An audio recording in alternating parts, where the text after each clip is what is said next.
আজকের এই বিশেষ বিশ্লেষণে আপনাদের সবাইকে স্বাগত জানাচ্ছি। আজ আমরা বেশ দারুণ এবং কৌতূহলোদ্দীপক একটা বিষয় নিয়ে কথা বলবো। আমরা দেখব কিভাবে পুরনো দিনের একটি সাধারণ স্বাস্থ্য নির্দেশিকা আমাদের মানসিক সুস্থতা আর একদম খাঁটি শারীরিক চিকিৎসার মাঝে চমৎকার একটা সেতুবন্ধন তৈরি করে দেয়। ভাবলে অবাক লাগে, তাই না? স্বাস্থ্য বলতে তো আমরা সাধারণত শুধু শরীরের লক্ষণগুলোকেই বুঝি, কিন্তু পুরনো দিনের এই অসাধারণ নির্দেশিকাগুলো আমাদের মনে করিয়ে দেয় যে সুস্থতা আসলে বহুমাত্রিক একটা ব্যাপার। মন এবং শরীর একে অপরের হাত ধরে চলে, ঠিক যেন মুদ্রার এপিঠ-ওপিঠ। তো চলুন একদম মূল জায়গায় ঢুকে পড়া যাক। আমাদের আজকের মূল আলোচনা আবর্তিত হবে একটি পুরনো স্বাস্থ্য নির্দেশিকার একটি নির্দিষ্ট পৃষ্ঠাকে ঘিরে। এটি সত্যি এক অদ্ভুত সুন্দর উদাহরণ। কেন বলছি? কারণ এখানে একেবারে প্রাকৃতিক আর মানসিক চিকিৎসার আলোচনা থেকে সরাসরি কোনো ভনিতা ছাড়াই পেটের সমস্যার মতো খুব বাস্তব আর দৈনন্দিন একটা শারীরিক সমস্যার সমাধানে চলে যাওয়া হয়েছে। একই পৃষ্ঠায় সম্পূর্ণ ভিন্ন দুটো বিষয়ের এই যে পাশাপাশি অবস্থান, এটাই কিন্তু আমাদের আজকের আলোচনার মূল ভিত্তি। আমাদের আজকের এই যাত্রাপথটি খুব সহজ করে সাজানো হয়েছে।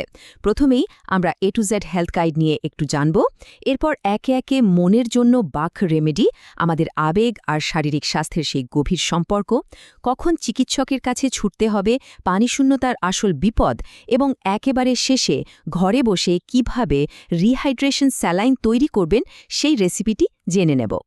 শুরুতেই চলুন এই A to Z হেলথ গাইডের পেছনে ধারণাটা একটু পরিষ্কার করে নেওয়া যাক।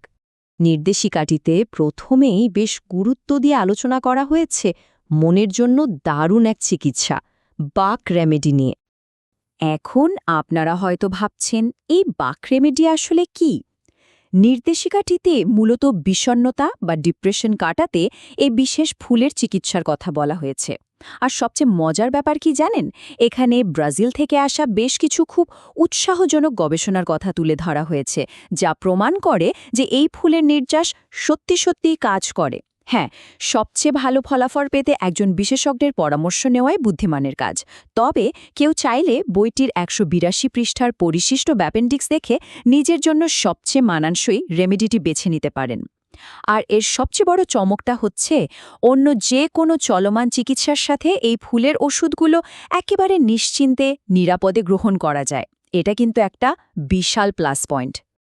এবার আসা যাক আমাদের সবচেয়ে কৌতূহলোদ্দীপক অংশে, আবেগ এবং শারীরিক স্বাস্থ্যের সেই অদৃশ্য সম্পর্ক।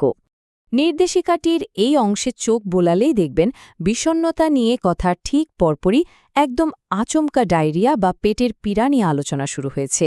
প্রথম দেখায় মনে হতে পারে বিষণ্ণতা থেকে হঠাৎ পেটের সমস্যা কেন, কিন্তু একটু গভীরে গেলেই বুঝতে পারবেন মন আর শরীরের সংযোগটা ঠিক কতটা গভীর।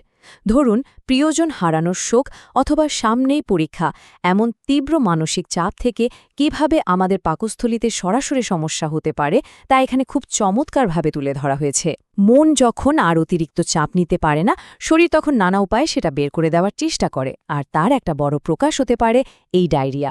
তার মানে দাঁড়াচ্ছে, আমাদের আবেগগুলো শুধু মনের ভেতরেই আটকে থাকে না, শরীরের ওপরও রীতিমতো রাজত্ব করে। অবশ্যই শুধু যে মানসিক কারণেই ডায়রিয়া হয় তা কিন্তু নয়। মানসিক চাপের পাশাপাশি আরও কিছু খুব সাধারণ শারীরিক কারণের কথাও এখানে উল্লেখ করা হয়েছে।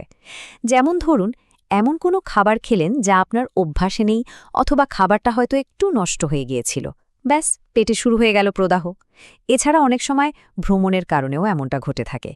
তবে হ্যাঁ, একটি বিষয়ে এখানে খুব কড়া সতর্কবার্তা দেয়া হয়েছে, যদি কোলাইটিস বা ডাইভার্টিকুলাইটিসের মতো কোনো দীর্ঘমেয়াদী জটিলতার কারণে পেটের সমস্যা দেখা দেয়, তবে একেবারেই অবহেলা করা চলবে না।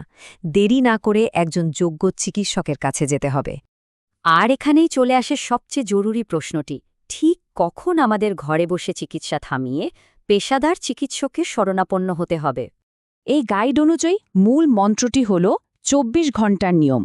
এটা একেবারে মাথায় গেঁথে নিতে হবে। যদি ডায়রিয়ার মতো মারাত্মক উপসর্গগুলো ২৪ ঘণ্টার বেশি সময় ধরে চলতে থাকে, তবে ঘরে বসে চিকিৎসা করার আর কোনো সুযোগ নেই। অথবা যদি দেখেন যে ডায়রিয়ার সাথে সাথে বমিও হচ্ছে, যা আসলে গ্যাস্ট্রোএন্টেরাইটিসের মতো আরও গুরুতর কোনো সমস্যার লক্ষণ হতে পারে, তাহলে এক মুহূর্ত দেরি না করে ডাক্তারের কাছে ছুটতে হবে। স্বাস্থ্য নিয়ে এই সময়সীমার ব্যাপারে কোনোভাবেই আপোস করা যাবে না, একদম না। পেটের সমস্যার ক্ষেত্রে সবচেয়ে বড় আর মারাত্মক শারীরিক ঝুঁকিটির দিকে এবার একটু নজর দেয়া যাক। গাইডটিতে খুব জোরালোভাবে বলা হয়েছে যে বিশেষ করে শিশুদের ক্ষেত্রে পানিশূন্যতা বা ডিহাইড্রেশন রোধ করাটা রীতিমতো জীবন মরণ সমস্যা। বড়দের চেয়ে ছোট শিশু বা বাচ্চাদের ঝুঁকিটা অনেক বেশি থাকে।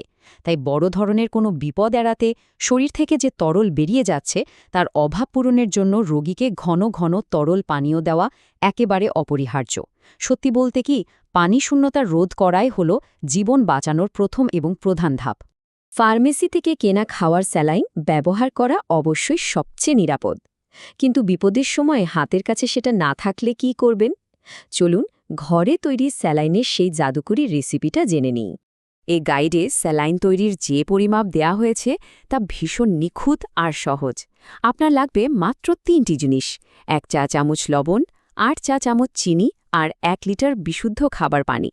পানিটা যদি ফুটিয়ে ঠান্ডা করে নেওয়া যায় তবে সবচেয়ে ভালো হয়। 1 লিটার পানি মানে হল 200 মিলিমিটার মাপের ঠিক 5 কাপ পানি। এই পরিমাপটা কিন্তু খুব খেয়াল রাখতে হবে, কারণ উপাদানগুলোর পরিমাণ যদি এদিক সেদিক হয় তবে উপকারের বদলে উল্টো ক্ষতি হওয়ার আশঙ্কা থাকে। উপাদান তো পেয়ে গেলাম, এবার বানাবো কিভাবে? খুব সোজা। প্রথমত, মিশ্রণটিতে লবণ আর চিনি পুরোপুরি না গলে যাওয়া পর্যন্ত খুব ভালোভাবে নাড়তে হবে। এরপর একটি চামচ দিয়ে রোগীকে, বিশেষ করে শিশুকে, মিশ্রণটি ঘন ঘন খাওয়াতে হবে। তবে একটা ব্যাপার মাথায় রাখবেন, কখনোই জোর করে খাওয়াবেন না। শিশু যতটুকু স্বাচ্ছন্দ্যে খেতে চায় ঠিক ততটুকুই দেবেন। এই সহজ পদ্ধতিটি সঠিকভাবে অনুসরণ করতে পারলেই কিন্তু মারাত্মক পানিশূন্যতার হাত থেকে বেঁচে যাওয়া সম্ভব। দেখতে দেখতে আমরা আজকের এই বিশ্লেষণের একেবারে শেষ পর্যায়ে চলে এসেছি। পুরো আলোচনাটি আমাদের বারবার একটি বিষয় ভাবতে বাধ্য করে: আমাদের মানসিক অবস্থা আর শারীরিক সুস্থতার সম্পর্কটি আসলে কতটা নিবিড়। একটি সাধারণ স্বাস্থ্য গাইডে কিভাবে মানসিক বিষণ্ণতা কাটানোর উপায় থেকে শুরু করে পানিশূন্যতা রোধের মতো জীবন রক্ষাকারী রেসিপি একই সাথে স্থান পায়, তা সত্যিই অসাধারণ। সবশেষে আপনাদের কাছে একটি প্রশ্ন রেখে যায়। আপনারাই বলুন, আমাদের রোজকার মানসিক সুস্থতা কি আমাদের শরীরের অবস্থাকে পুরোপুরি নিয়ন্ত্রণ করে না? এই সংযোগটি বুঝতে পারাই হয়তো আমাদের সামগ্রিক সুস্থতার সবচেয়ে বড় চাবিকাঠি। আজ এ পর্যন্তই। আশা করি এই আলোচনাটি আপনাদের ভাবনার জগতে নতুন কিছু যোগ করেছে।